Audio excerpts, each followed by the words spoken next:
दोस्तों, मैं हूं इरफान और ये मेरा पहला पॉडकास्ट है और मेरे साथ है मेरे खूनी भाई अरे नहीं सॉरी कानूनी भाई कानूनी भाई ताबिश।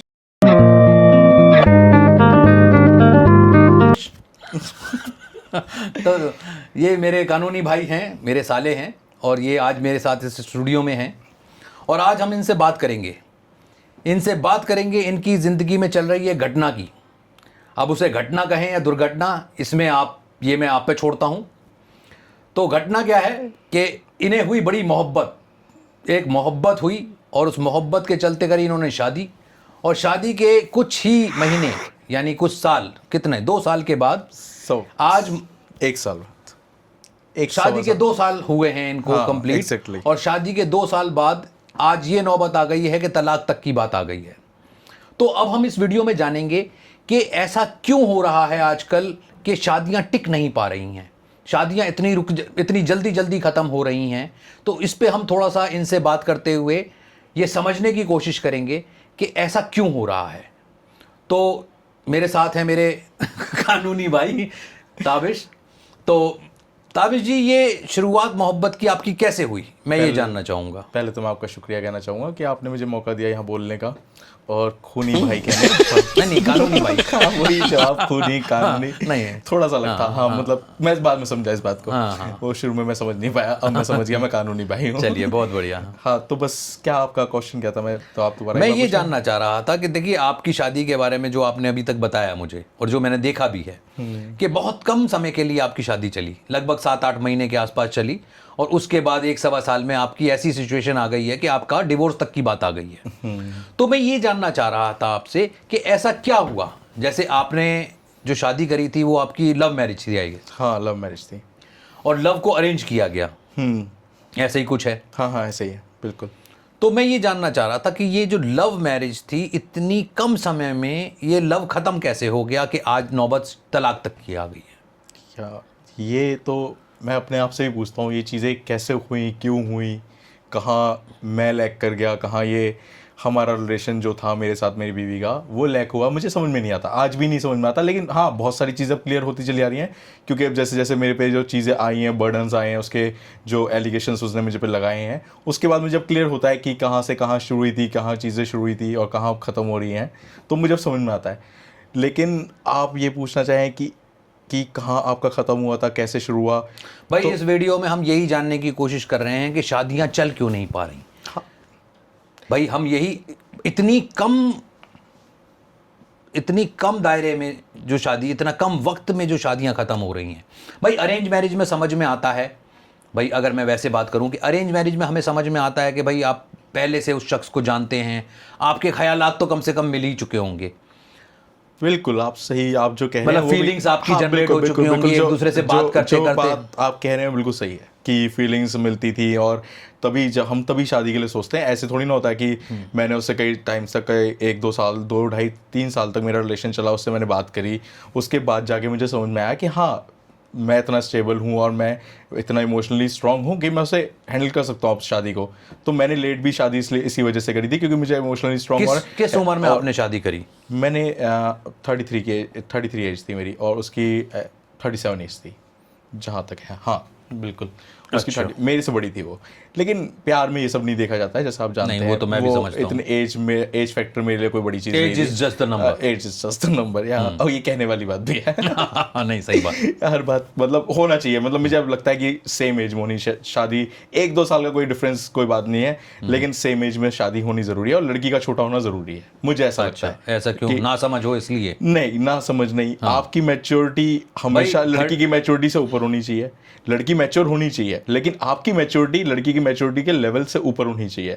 जहां लड़की की मैच्योरिटी आपके मैच्योरिटी लेवल से ऊपर होगी, वहां डिफरेंसेस बहुत ज़्यादा आएंगे। और मैं अपने पॉइंट ऑफ व्यू रख रहा हूँ, मैं ये नहीं कह रहा मैं जनरल पॉइंट ऑफ व्यू नहीं रख रहा कि लोगों की क्या सोच है, वो लोगों की सोच है। जो मुझे ऐसा फील हुआ उस चीज़, मैंने अपने रिलेशन को देखते हुए जो सोचा, जो मुझे आज समझ में आता है, तो मुझे ऐसा लगता है कि लड़की का मैच्योरिटी लेवल मेरे से ऊपर नहीं होना चाहिए। मेरे से हल्का सा या तो लेवल पे हो या एक बिलो लेवल हो मेरे से।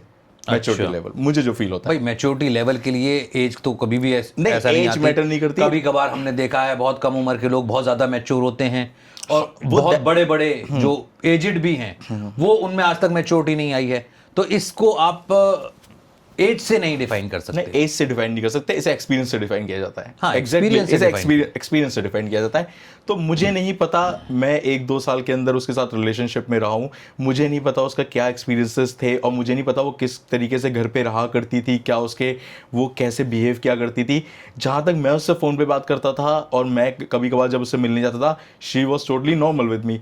तो मैं नहीं समझ सकता उस चीज़ को, मैं नहीं जानता था। जब आप उसके साथ रहते हो तब आप चीज़ें समझते हो वो किस तरीके का उसका बिहेवियर है, उसका क्या क्या मतलब वो किस चीज़ पे कैसे रिएक्ट करेगी। पहले तो सब कुछ हरा हरा दिखता है जब आप बॉयफ्रेंड गर्लफ्रेंड होते हो, जब तक आप, तो आपको सब कुछ हरा हरा दिखता है, यार ये क्या लड़की है, बहुत अच्छी है, मतलब मेरी फैमिली को भी समझेगी, मुझे भी समझ रही है, इतनी पोलाइटली बात करती है। और अगर कोई भी उस लड़की को देखेगा तो मतलब जिससे मैंने शादी करी थी, ज़ैनब निशा उसका नाम है, अगर उसे कोई भी फर्स्ट टाइम मिलेगा तो हमेशा उसकी तारीफ़ ही करेगा क्योंकि वो बहुत शांत स्वभाव की आपको दिखेगी। लेकिन जब आप उसके साथ रहोगे तब आपको उसका एक्चुअल पता चलेगा कि हाँ, मैं भी इसी गलतफहमी में तो आप ऐसा मैं भी इसी गलतफहमी में शादी करूं। आप ऐसा चाहते हैं कि उसके साथ लोग रहें और जाने उसे? नहीं नहीं, मैं नहीं चाहता कि लोग उसके साथ रहें। मैं ही रह के इतना पछता रहा, तो मैं क्यों चाहूंगा दूसरा पछताए। अच्छा। मैं बिल्कुल ये सजेशन नहीं दूंगा हाँ, किसी तो फिर को आप भी। ऐसा सजेशन दीजिए भी मत कि उनके साथ रह के जानना पड़ेगा। नहीं, नहीं, भाई हम बिल्कुल। उनके साथ नहीं ऐसा कोई वो चाहते। नहीं, अल्लाह ना मगर करे। हम ये चाहते हैं, ये जो जानना हमारे को ज़्यादा ज़रूरी है कि भाई जैसा हमें पता लगा कि आपकी जो ज़ैनब निशा हैं वो आपकी कज़न हैं। हाँ जी, बिल्कुल। क्या रिश्ता लगता है उनका? आप मेरी डैडी की बहन की बेटी है। यानी आपकी बुआ की बेटी हाँ, मेरी बुआ की बेटी या है। फूफी की बेटी? हाँ, कहेंगे। फूफी की बेटी है मेरी। ठीक है भाई, बुआ हिंदुओं में कहा जाता है और फूफी मुसलमानों में मुसलमानों में कहा जाता है। तो ये इनकी बिल्कुल सगी फूफी हाँ, थी? बिल्कुल सगी थी। सगी फूफी थी, हाँ, मतलब आपकी बिल्कुल रियल कज़न थी? हाँ जी, बिल्कुल बिल्कुल। ठीक है, मतलब बचपन से आप उन्हें जानते थे? हाँ, बचपन से हम जानते थे, लेकिन ऐसे नहीं था कि बचपन से मैं उनके साथ बड़ा हुआ हूँ या ऐसा नहीं था। लेकिन हाँ, मतलब जानते थे, रिश्तेदारी की वजह से हम जानते थे। और फिर जब आना जाना रहता है रिश्तेदारी में घर में, तो एक अटैचमेंट, मतलब फ़ोन के थ्रू मैसेजेस चेंज होना, एक्सचेंज होना, उसके बाद बात होना शुरू होना, और फिर आपको वो लड़की समझ आने लग जाएगी, और फिर आपकी एक एज हो कि हाँ, दिस इज़ द एज कि आप मैरिज कर सकते हो, शादी कर सकते हो। तो ठीक ऐसा ही कुछ हुआ। तो ज़ैनब निशा कहाँ से बिलोंग करती हैं? बदायूं से।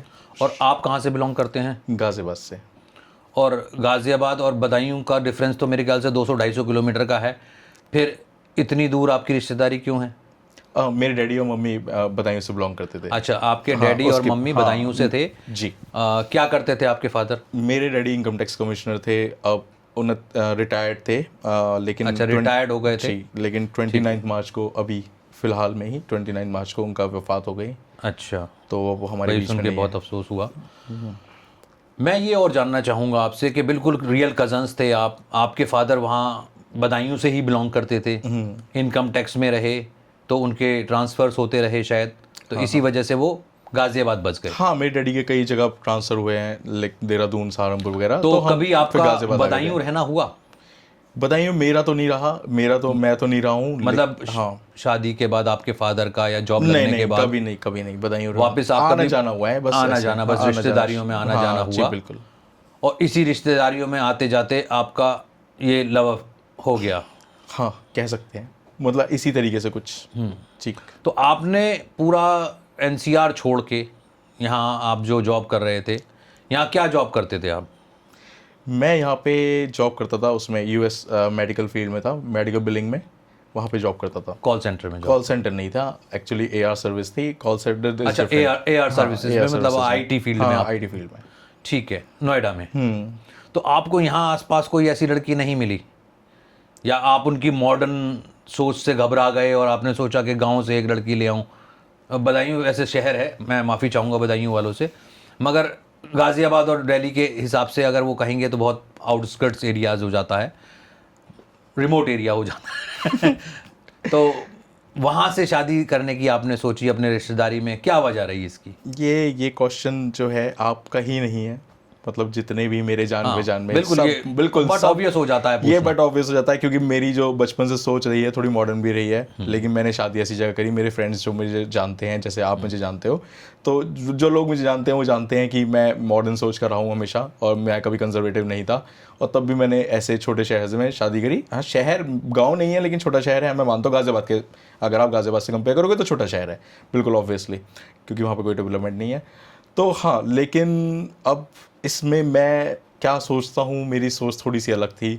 जिस टाइम मेरी भाभी की वफ़ात हुई थी तब मुझे ऐसा लगता था कि घर को संभालने वाली कोई लड़की होनी चाहिए।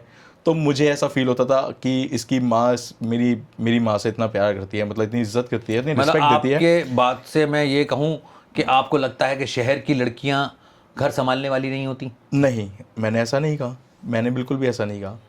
लेकिन मैंने जिस चीज़ को मैं जानता हूँ, जिस चीज़ को मैं बात करता हुआ आ रहा हूँ, तो और मुझे फिर फील होता है कि हाँ, अगर मैं किसी शहर की लड़की को जानता तो मैं भी यही सोचता, उसके बारे में भी सेम मेरी थॉट्स होते हैं कि हाँ, she can be my wife, कि वो मेरे घर वालों को संभाल सकती है, वो मुझे इतना प्यार करती है तो मेरी फैमिली को भी प्यार करेगी। और शायद मेरी उससे बात हो रही होती तो वो मुझे बोल चुकी होती कि हाँ, मैं तुम्हारी फैमिली, मुझे फैमिली के साथ रहना है या नहीं रहना है, वो मुझे बताती।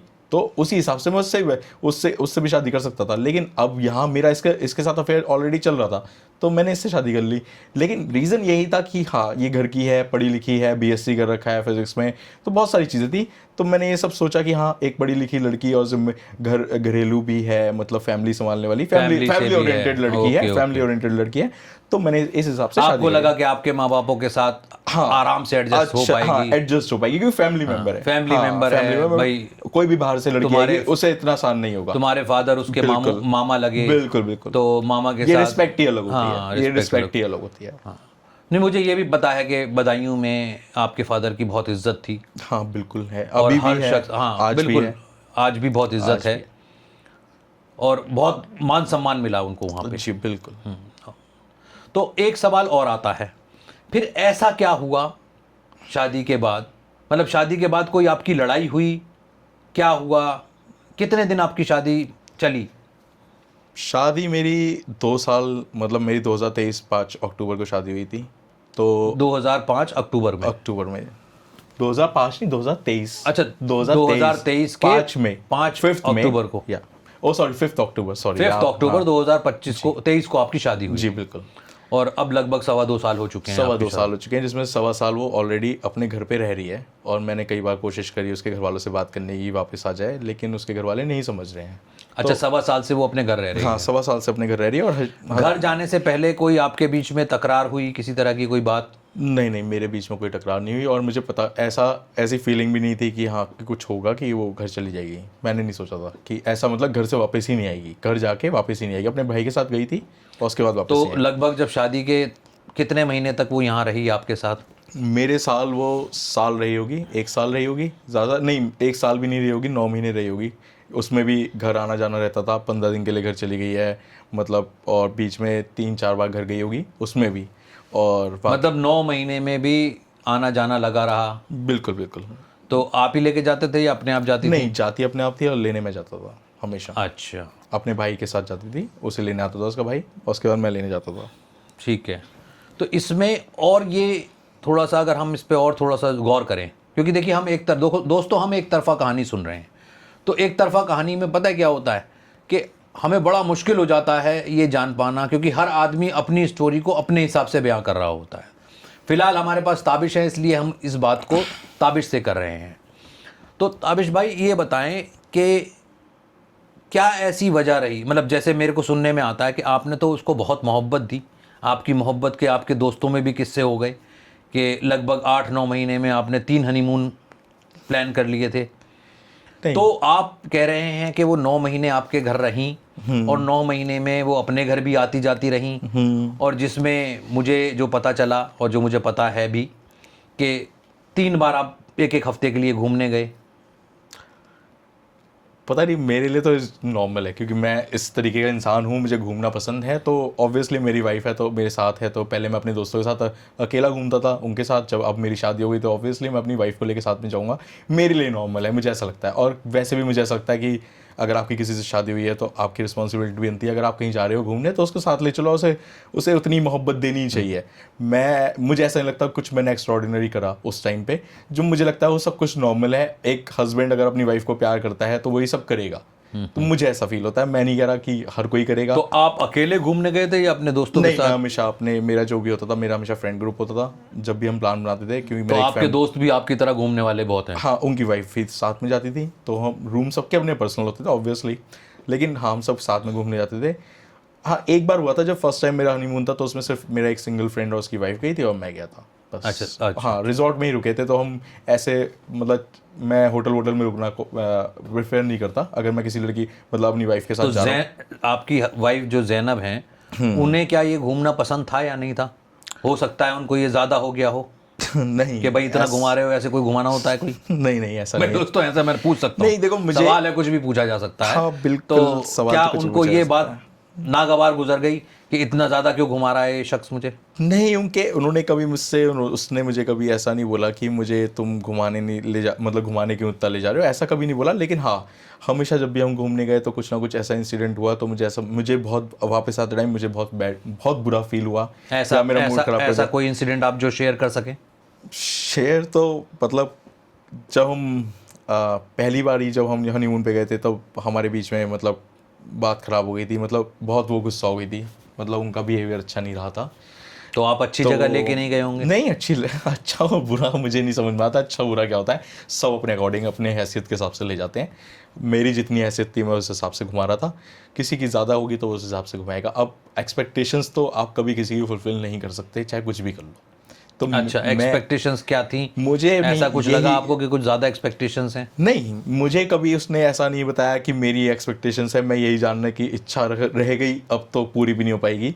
तो मैं तो हमेशा यही जानना चाहता था कि उसकी एक्सपेक्टेशंस क्या है जो मैं पूरी कर पाऊँ, लेकिन उसकी एक्सपेक्टेशन मैं पूरी कर उसके हिसाब से जो मुझे नहीं पता, आज तक मुझे पता ही नहीं चला, क्योंकि मैं अपनी तरफ से पूरा दे रहा था 100%। मुझे जो लगता है, शायद मैं नहीं दे रहा हूँ 100%, मुझे जो लग रहा था मैं 100% दे रहा था कि मैं एक लड़की को रेस्टोरेंट जाना पसंद है, ठीक है, लॉन्ग वॉक्स पसंद है, लॉन्ग राइड्स पसंद है, ये सब मैं कर रहा था, और बाहर घूमना पसंद है, और मुझे नहीं समझ में आता चॉकलेट्स पसंद हैं, सरप्राइजेस पसंद हैं, लड़कियों को यही तो सब पसंद होता है, टेडी बियर पसंद है, ये वैलेंटाइन डे, तो ये सब आप कर रहे? आई ट्राइड, मतलब अच्छा, हाँ, ये सब मैंने आपने अपनी शादी के उसमें किया? बिल्कुल मैंने किया।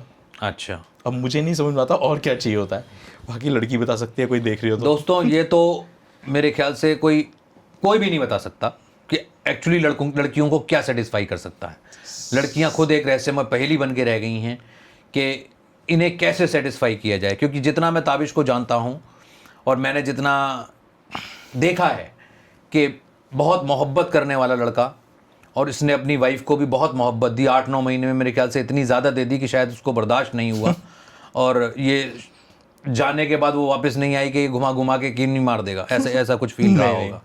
पता नहीं उसके दिमाग में क्या चल रहा है, मैं नहीं बता सकता, लेकिन हाँ जैसे आप कह रहे हैं तो मुझे ऐसा लगता है हाँ हो सकता है उसके दिमाग में ये चल रहा है, घुमा घुमा के मार देगा। हम जिस समाज में रहते हैं, हम मीडियम क्लास लोग हैं, और एक साथ इतना घूमना मैंने भी नहीं सोचा। भाई मेरी भी शादी हुई थी तो मैं भी एक ही बार हनीमून पे गया था, इनके हनीमून ख़त्म नहीं हो रहे थे, ऐसी कुछ चर्चा चल रही थी इनके यार दोस्तों में कि इनके हनीमून ही ख़त्म नहीं हो रहे हैं। लगातार हर महीना, 1.5 महीने, 2 महीने में फिर निकल जाना, फिर घूमने चले जाना, ऐसा कुछ चल रहा था सीन। इतनी मोहब्बत के बाद भी मुझे नहीं लगता कि इतनी, अगर आप घूम रहे हो और इतना, मतलब शादी के कुछ साल तो ऐसे ही निकल जाते हैं दोस्तों प्यार मोहब्बत में, और यहाँ 8 महीने में ये मामला ही ख़राब हो गया। और क्या वजह लगती है आपको कि जो आपकी शादी नहीं टिक पाई? देखिए, कुछ टाइम की बात है, मतलब शादी को जब मैं जॉब कर रहा था, उसे मेरी जॉब बिल्कुल पसंद नहीं थी, बल्कि उसे शादी से पहले सब कुछ पता था कि मैं नाइट शिफ्ट करता हूँ, और तब भी उसको ये बुरा लगता था मैं नाइट शिफ्ट कर रहा हूँ। कभी वो ये कहती थी कि मुझे पसंद नहीं है, और पहले महीने में उसने मुझे तलाक के लिए बोल दिया था। मैंने उसके पापा को भी फ़ोन करके बोला था, बहुत सारी चीज़ें हैं। तो उसने ये बात भी बोली थी मुझे, पहले महीने में ही तलाक के लिए क्यों बोला? नहीं, ऐसा क्या रहा? यही नहीं पता मुझे, मैं नहीं जानता उसने किस वजह से मुझे पहले महीने में तलाक के लिए बोल दिया था, और मुझसे कह रही थी कि आप बोल दो मेरे पापा से, मैं नहीं बोल सकती। तो मैंने कहा मैं क्यों बोलूँ, मुझे थोड़ा चाहिए तलाक, और मुझे बहुत बुरा फील हुआ था, मैं उसे नहीं बता पाया। तो उसने कोई तो रीज़न बताया होगा? नहीं, उसने मुझे कोई रीज़न नहीं बताया, कह रही मैं आपके लायक नहीं। उसने बस इतना बोला कि मैं आपके लायक नहीं हूँ, बस उसने मुझे ये बोला मैं आपके लायक नहीं हूँ। उसने मुझे पहली बार जब बोला था, जब मुझे उसने तलाक के लिए बात बोली थी, तो कह रही मैं आपके लायक नहीं हूँ, मुझे बस तलाक दे दो, मैं अपने पापा से नहीं बोल सकती, आप मेरे पापा से बात करो और मुझे तलाक दे दो। और मैंने उसके पापा को ये बात जाके मतलब वो बोल दी थी। अपने आप को आपके लायक क्यों नहीं समझती थी? मुझे नहीं पता पहले क्यों समझती थी और अब क्यों नहीं समझती शादी के तो बाद। फिर शादी के अगर आप 1 महीने बाद की बात अगर ये कर रहे हैं, हाँ, तो मैं यहाँ रोकूंगा आपको और एक बात पूछना चाहूँगा कि ऐसा शादी से पहले भी तो ये जहन में आ सकता था ना कि यार मैं इसके लायक नहीं हुई, या बिल्कुल, क्या आपकी फैमिली के स्टेटस में और उनकी फैमिली के स्टेटस बराबर है या क्या है? नहीं, उनका और हमारा स्टेटस बहुत डिफरेंट है। वो बहुत मतलब लो मीडियम क्लास फैमिली से आते हैं और हम अपर मीडियम क्लास फैमिली से बिलोंग करते हैं, तो डिफरेंस है, बहुत ज़्यादा डिफरेंस तो है। ये तो शादी से पहले उस लड़की हाँ को पता बिल्कुल, होगा, उसे सब कुछ पता था, उसे हर बात पता तो फिर थी। क्या चीज़ नागवार गुजर गई? मुझे नहीं पता, यही तो उसके बाद जब थोड़ा टाइम बीता तो मुझे पता चला, जब मैंने जॉब छोड़ दी उसकी वजह से, काफ़ी टाइम मतलब मैंने एक कंपनी में बहुत टाइम से जॉब कर रहा था, उसकी वजह से मुझे छोड़नी पड़ी। उसने मुझे इतना टॉर्चर कर दिया था, इतना लेवल मेरा माइंड सेट इतना हिल गया था कि मैं अपनी जॉब में स्टेबल नहीं रह पा रहा था। मेरा बहुत ज़्यादा इमोशनल हो रहा था जॉब में, और बहुत ज़्यादा प्रेशर उधर जॉब में भी। आपको पता है प्राइवेट कंपनी आपको ऐसे ही पैसे नहीं देती, आपको मेंटली प्रेशर वहाँ भी होता है, और फिर घर पे भी आपका मेंटली प्रेशर चल रहा हो। तो उस वजह से फिर जब मेरी मैंने जॉब क्विट कर दी, मैंने सोचा वर्क फ्रॉम होम करूँगा, लेकिन इट वाजंट सो इजी कि मुझे वर्क फ्रॉम होम मिल जाता। तो मैं कुछ टाइम घर पे बैठा था, तो मुझे पता चला कि फ़ोन पे किसी लड़के का नंबर लड़की के नंबर से सेव है। लड़के का नंबर किसी लड़की के नेम से सेव है, क्योंकि मैंने उसका डीपी देखा व्हाट्सएप पे। फिर मैंने वो कॉल रिकॉर्डिंग पे लगाने की कोशिश करी, लेकिन वो नहीं हुई, मतलब उसने कॉल रिकॉर्डिंग से हटा दी। फिर मैंने दोबारा कॉल रिकॉर्डिंग पे लगाई, जब मैंने 4-5 दिन बाद चेक किया तो वो कॉल रिकॉर्डिंग पे नहीं थी, तो फिर वो हट चुकी थी। दोबारा मैंने फिर उसे तीसरी बार में उसे कन्फ्रंट किया, मैंने ज़ैनब से बात करी, मैंने कहा ये क्या है, मैंने कभी तुमसे कहा है कि तुम लड़कों से बात नहीं कर सकती, लड़कियों से बात नहीं कर सकती, क्योंकि मैं एक ओपन माइंडेड हूँ, मैं मैं ऐसा कोई कंजर्वेटिव बंदा नहीं हूँ। मैंने शुरू में बोल दिया था कि हम कोएड स्कूल में पढ़ते हैं, तो ऑब्वियसली लड़के लड़कियाँ सब आपस में बात करते हैं, फ्रेंड्स बन सकते हैं। तो अगर तुम्हारा कोई लड़का और फ्रेंड हो तो झिझकना मत, बात करने में मुझे बता सकते हो कि हाँ है, कोई बात नहीं, फ्रेंड्स सबके होते हैं, मेरी भी फ्रेंड्स हैं, लेकिन मैं बात नहीं करता, वो एक अलग बात है, ठीक है। क्योंकि मैं अपनी बीवी को, क्योंकि मेरी बीवी थोड़ा लो, मतलब वो थोड़ी कंजर्वेटिव थी, तो मैं उसकी वजह से लड़कियों से बिल्कुल ही बात नहीं करता था, चाहे वो मेरी कलीग क्यों ना हो। तो क्या ये वजह रही शादी में डिस्टर्ब होने मुझे की? यही समझ में आता है। उसके बाद जब मैंने कन्फ्रंट किया, उसने मुझे बताया कि नहीं ऐसा कुछ नहीं है। तो मैंने कहा फिर अगर ऐसा कुछ नहीं है तो मैं इतना बेवकूफ़ तो नहीं हूँ कि एक लड़के का नंबर लड़की के नाम से आप क्यों सेव करोगे। इतना बेवकूफ़ तो कोई भी आदमी नहीं होगा। इतना तो हम 10-12 साल के या 20 साल के लड़के नहीं हैं जो हम बातों को समझ नहीं सकते। और उसके बाद आप कॉल रिकॉर्डिंग से हटा दो और फिर ये कहो नहीं ये तो मेरे कैफ़े वाले भैया हैं, इनसे मैं बात करती हूँ उसके लिए, एग्ज़ाम्स के पेपर्स के लिए, और आप 1 घंटा डेली बात कर रहे हो। तो मुझे, लेकिन मैंने इसे अवॉइड करने की कोशिश करी। मैंने समझाने की कोशिश करी, ठीक है अब जो हो गया। मैंने थोड़ा सा, मैं ये नहीं कहूँगा मैंने इतने मोहब्बत से बात करी, उस टाइम पे मुझे गुस्सा था तो थोड़ा मैंने लाउड वॉइस में, लेकिन बिना अब्यूज़मेंट के, बिना किसी हाथ उठाए, मैंने नॉर्मली उसे, मतलब थोड़ा सा लाउड वॉइस में उसे आई स्कोल्ड हर कि ऐसा नहीं होना चाहिए। अब दोबारा बात करनी है तो सामने करो, नहीं करनी है, वरना ठीक है। हमें अच्छा। मुझे पता होना चाहिए, transparency is must in relationship. मतलब रिलेशनशिप में आप ट्रांसपेरेंसी चाहते थे, बिल्कुल, और जो आपको नहीं मिली। लॉयल्टी, तो आपने ट्रांसपेरेंसी जब दोनों उसके नहीं। फादर या उसकी फैमिली को बताया तो उसकी फैमिली ने इस पे क्या एक्शन लिया? ये बात मैंने किसी को नहीं बताई उस टाइम, मैंने किसी को नहीं बताई क्योंकि ये मेरे कमरे की बात थी। तो मुझे नहीं लगता था ये मुझे अपनी फैमिली से भी शेयर करनी चाहिए या फिर मुझे इसके घर वालों से शेयर करनी चाहिए, क्योंकि इसमें इज्जत मेरी भी जाती है, इसमें इज्जत उसकी भी जाती है।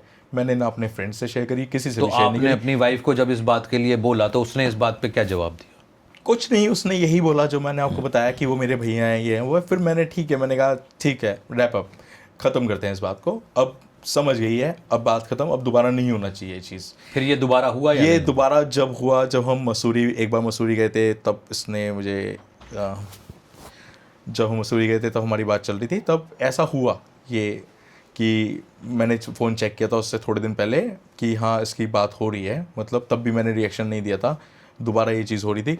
उसके बाद हम जब मसूरी गए, इसने मुझ पर हाथ उठाया सिर्फ एक भूखा रहने की वजह से, वो भी ये सिर्फ कहती है भूखा रहने की वजह से, क्योंकि हम तो रास्ते में सब कुछ खाते हुए आ रहे थे, मुझे नहीं पता ये क्यों भूखी रह गई, कैसे रह गई।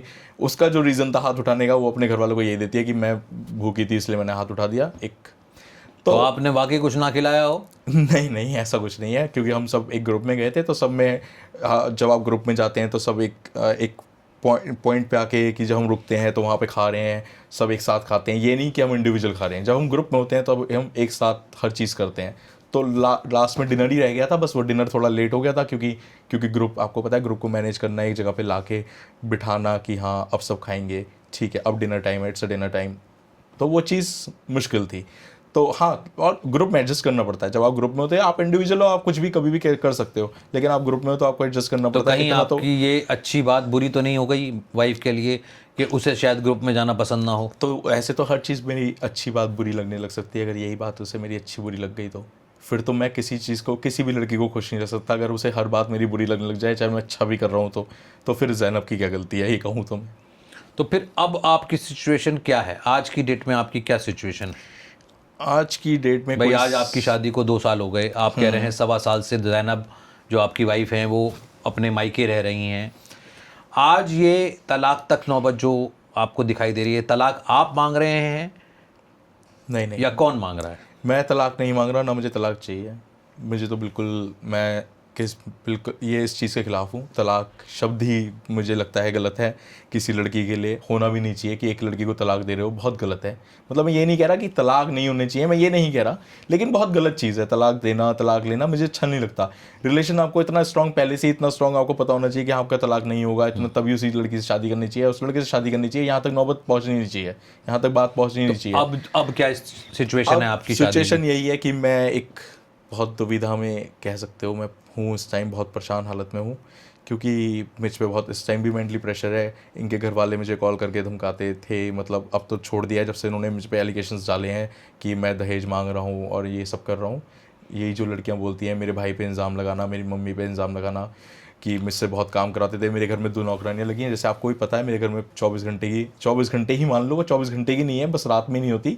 जैसे दिन निकलता है वो नौकरानियाँ आ जाती हैं, तो ना झाड़ू लगाना पड़ता है, ना पोछा, ना कपड़े धोने पड़ते हैं, कुछ भी नहीं करना पड़ता, ना खाना बनाना पड़ता है, वो भी सब कुछ है। तो अब मुझे नहीं पता वो लड़की को क्या चाहिए होता है। और ये सारे एलिगेशंस मेरे पे लगा रखे हैं कि बहुत काम करवाते थे और मारते पीटते थे। दोस्तों मैं आपको बता दूं कि ताबिश जी पे FIR हो चुकी है।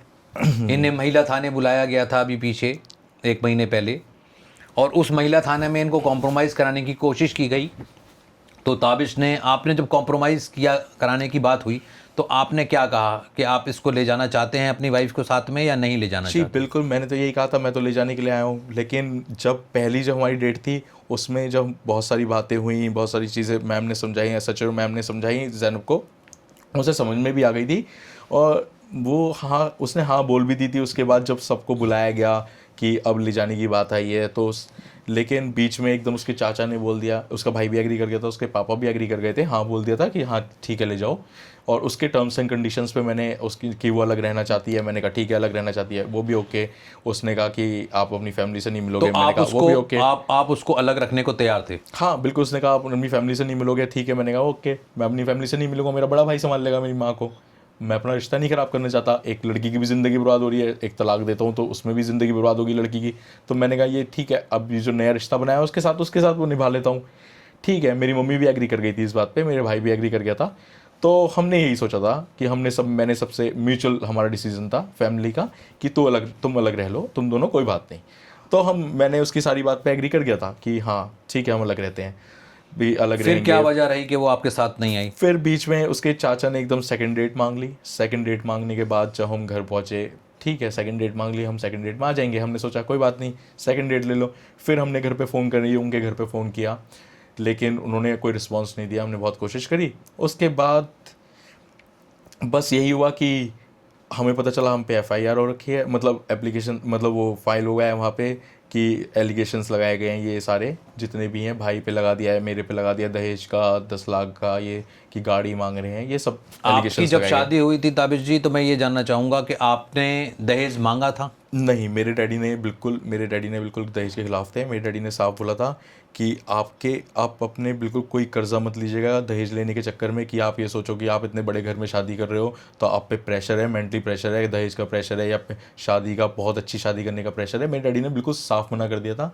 कि कुछ भी देने की ज़रूरत नहीं है। वो तो बात ख़त्म हो गई इसी में कि हमने कोई दहेज नहीं लिया था। हाँ, मतलब जैसे उन्होंने जो अपनी इच्छा से दिया वो हमने लिया है। जैसे जो चीज़ें होती हैं, जैसे उन्होंने अपनी बेटी को दिया होगा, जैसे एसी वगैरह दिया था, और एक फ्रिज दी थी, और एक वॉशिंग मशीन दी थी, और एक माइक्रोवेव दिया था, और एक एसी दिया था, बस दैट्स इट। वो उन्होंने अपनी खुशी से दिया था, हमने भी नहीं मांगा था। मतलब आपने कुछ मांगा नहीं था, बिल्कुल। मगर उन्होंने जो अपनी खुशी से दिया आपने ले लिया, बिल्कुल बिल्कुल। ऐसा ही कहना होगा? हाँ, बिल्कुल बिल्कुल। ये 10 लाख वाली बात जो दहेज में आती है, क्या आपने कभी उनसे 10 लाख रुपए मांगे थे? अगर मुझे 10 लाख ही मांगने होते तो मैं कहीं और शादी करता। मुझे अगर दहेज का ही लालच होता तो मैं अपने स्टेटस से ऊपर शादी करता, या अपने स्टेटस में ही शादी करता। मैं इतने छोटे घर में शादी क्यों करता अगर मुझे इसी चीज़ का लालच होता? ये तो मुझे जितने भी लोग जानते हैं वो सब जानते हैं कि हमारे घर का क्या है, क्या मतलब मेरी फैमिली किस बिहेवियर, क्या नेचर है उन लोगों का। तो मुझे तो, हम ऐसे नहीं, हम नॉन लोग हैं। हमारे यहाँ पे गाज़ियाबाद में भी हमें बहुत लोग जानते हैं, मेरे डैडी की वजह से जानते हैं, मेरे भाई की वजह से हमें जानते हैं, मेरी वजह से जानते हैं। तो बहुत ऐसा नहीं है, तो हम रेप्यूटेड फैमिली से बिलोंग करते हैं, आप भी जानते हो हमें।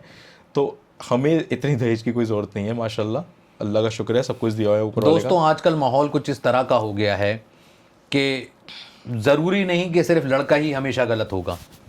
और यहाँ देखते भालते मैंने जो देख पाया हूँ, उसमें एक बात मुझे समझ में आई कि अब माहौल कुछ डिफरेंट हो गया है। जैसे ताबिश की शादी में जो माहौल बना, भाई ताबिश के फादर एक इनकम टैक्स कमिश्नर रिटायर थे, उन्होंने बहुत अच्छी सर्विस अपनी ज़िंदगी गुजारी, गाज़ियाबाद में एक बड़ा मकान बनाया और कुछ प्रॉपर्टीज़ बनाई, पैसे में बहुत समृद्ध थे, मगर उन्होंने शादी अपनी बहन की बेटी के साथ करनी पसंद करी, जो फाइनेंशियली बहुत स्ट्रांग नहीं थी, जो मैं देख पाता हूँ।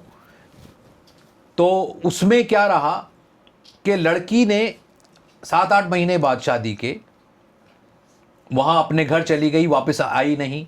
कुछ एक वजह जो अभी ताबिश जी ने बताई वो हमने देखी, और अब उसने एक एलिगेशन लगाया है और इनसे डिमांड की जा रही है कि भाई शादी ख़त्म करने के 15 लाख रुपए, 25 लाख रुपए, 25 सॉरी, लाख। वो ये दिखा रहे हैं कि हमने 25 लाख की शादी करी थी तो हमारे 25 लाख दिलवाए जाएं। और एक बात और मैं ऐड करना चाहूँगा कि इनकी ज्वेलरी भी वो अपनी बहन की, क्या रहा ज्वेलरी का, क्या रहा सीन? ज्वेलरी उठा के, मतलब वो आई थी लास्ट टाइम जब आई थी तो मेरे लॉकर में से ज्वेलरी ले गई थी। तो मम्मी क्या उसे सब कुछ पता था, तो वो ज्वेलरी ले गई थी लॉकर में से निकाल के। और ज्वेलरी आप बता रहे थे मुझे कि अपनी बहन की शादी में पहनने के लिए वो ले गई थी। हाँ, ज्वेलरी और बहन की उसके बाद वो कभी वापस नहीं आई? नहीं, उसके बाद वो कभी वापस नहीं आई। और ज्वेलरी उसमें मेरी ऐसा नहीं है सिर्फ उसकी ज्वेलरी थी, मतलब हमारी जो ज्वेलरी दी गई थी वो भी ज्वेलरी थी, और ऊपर से मेरी मम्मी को जो एक डायमंड का मंगलसूत्र था, उसे बहुत पसंद था, तो वो मम्मी से उतरवा के ले गई थी कि मैं पहन लूँ। मम्मी ने कहा बिल्कुल कोई नहीं बेटा, शादी में देने के लिए कोई बात नहीं, ऐसा होता है। और एक मेरी बहन का जो लॉकेट था, मतलब सोने का लॉकेट था, वो भी ले गई थी, उसे पसंद था तो बाजी से मांग के ले गई थी। उसके बाद वो तो है ही कि सब खत्म। तो दोस्तों, जाने से पहले ज़ैनब, इनकी 15-1 लाख रुपए की वैल्यू होगी कम से कम। हाँ, बिल्कुल 15 तो लगभग 15-20 लाख रुपए के आसपास की ज्वेलरी वो ले गई, और ये कह के ले गई कि मेरी बहन की शादी है, मैं वहाँ पहन लूँगी। और भाई नई शादी होती है तो जेवर वगैरह पहनती हैं लड़कियाँ, ये चलन है हमारे समाज में। तो वहाँ वो ज्वेलरी ले गई और फिर उसके बाद वापस नहीं लौटी। और फिर 1.25 साल के बाद जैसे ही इनके फादर का इंतकाल हुआ, उसके 1 महीने बाद से ही उस पर प्रेशर बना रही हैं कि भाई हमने शादी में 25 लाख रुपए खर्च किए थे, अब हम ये शादी आगे कंटिन्यू नहीं करना चाहते। और इस शादी में जो 25 लाख रुपए उन्होंने खर्च किए थे वो मांगे जा रहे हैं। ज्वेलरी को वो नकार रहे हैं सिरे से कि हमारे पास नहीं है, बल्कि मुझे लगता है कि आपके पास उसकी रिकॉर्डिंग भी है। हाँ, सब कुछ है, क्योंकि मेरी जब बीच में बात खत्म हो गई थी तो वो एक बार आई थी तो उससे पूछा गया था, वो ले जाना चाह रही थी, दूसरी भी चीज़ ले जाना चाह रही थी, तो घर से अपना सब कुछ वैसे ही ले गई थी बीच में, बल्कि इसके घर वाले ये कहते थे कि वो तो आना चाहती है, तब भी वो अपना बीच में सारा सब कुछ सामान ले गई, और उसके घर वाले पता नहीं कैसे सोचते हैं कि वो आना चाहती थी। तो बीच में मैंने इसलिए रिकॉर्डिंग करी थी कि कल को ये मेरे पे वो ना लगा दे कि मैंने सब कुछ रख लिया है, तो मैंने इसलिए इसकी रिकॉर्डिंग बना ली थी कि क्या है तुम्हारे पास, क्या मेरे पास है, ये पता होना चाहिए। तो दोस्तों इन्होंने एक रिकॉर्डिंग भी उसकी रख ली थी अपने पास, मगर हुआ क्या कि जो ज़ैनब निशा हैं बदायूं की, कौन से मोहल्ले की हैं ये? शाहबाजपुरा। शाहबाजपुरा बदायूं की हैं। और क्या नाम है इनके फादर का? इसाक हुसैन हैं। इसाक हुसैन, हाँ जी, इसाक हुसैन इनके फादर का नाम है, और ये शाहबाजपुरा मोहल्ले की रहने वाली हैं। अब ये अपने फैमिली में बिल्कुल नज़दीक मामा के फैमिली में, ये कह लीजिए, इस तरह के गलत आरोप लगा रही हैं, एक इज़्ज़तदार फैमिली को बदनाम करने की कोशिश कर रही हैं कि उन्होंने दहेज लिया। बल्कि इस बात का हर जगह गवाह है, मतलब मैं देखा हुआ है, मैं भी इनकी शादी में गया था, तो बिना दहेज के शादी कहलाती है, क्योंकि कोई दहेज मांगा नहीं गया, क्योंकि वो अपनी फैमिली, मतलब जो हमारे ससुर साहब थे इनके फादर, वो इतने रेपुटेड थे और पैसे में इतने सक्षम थे, भाई उन्होंने अच्छी सर्विस अपनी गुजारी है, तो उन्होंने अपनी बहन की फाइनेंशियल कंडीशंस को देखते हुए ये बोल दिया था कि भाई हमें शादी में कुछ नहीं चाहिए। मगर फिर भी उन्होंने खुशी से जो भी दिया वो अपनी बेटी को दिया, मांगा नहीं गया, प्रेशर नहीं किया गया।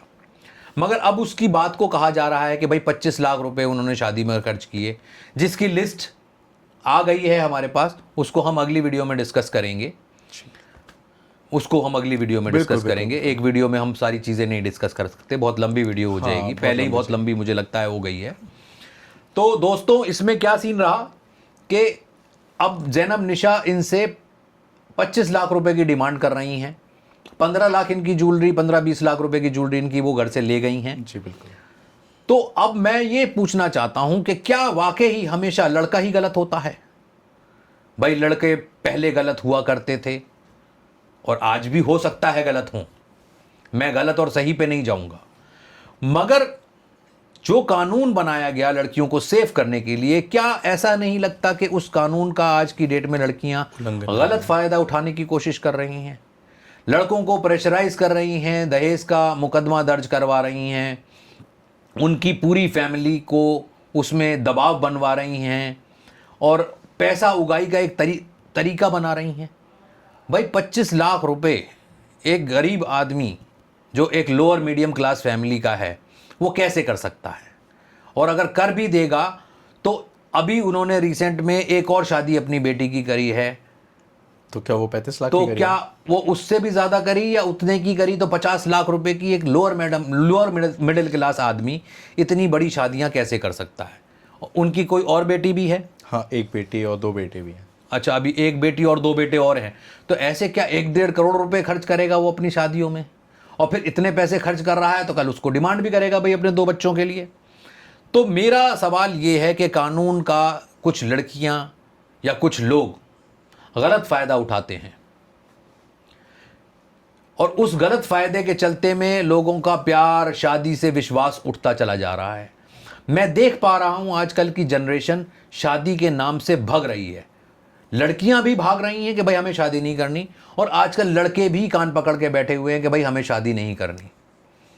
तो ये क्या कुछ लोगों की वजह से पूरे समाज पे एक बैड इम्पैक्ट नहीं जा रहा है?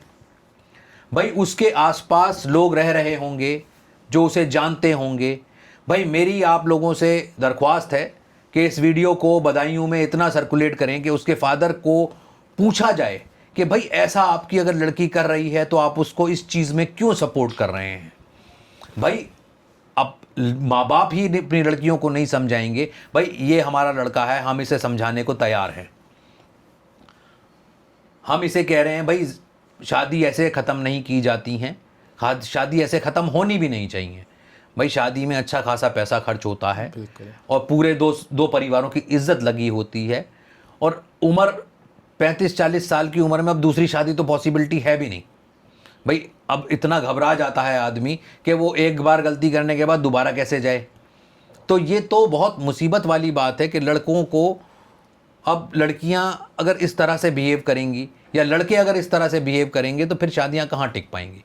भाई मेरा आप लोगों से बड़ा निवेदन है कि इस वीडियो को ज़्यादा से ज़्यादा सर्कुलेट करें कि ये बदायूं की हर गली मोहल्ले में ये वीडियो पहुंच पाए, और जो ज़ैनब निशा के फादर हैं वो उसको समझाएं कि भाई ऐसा ना किया जाए। ये झूठे इल्ज़ामातों से कुछ नहीं होता है, कुछ चंद लाखों से कुछ नहीं होता है।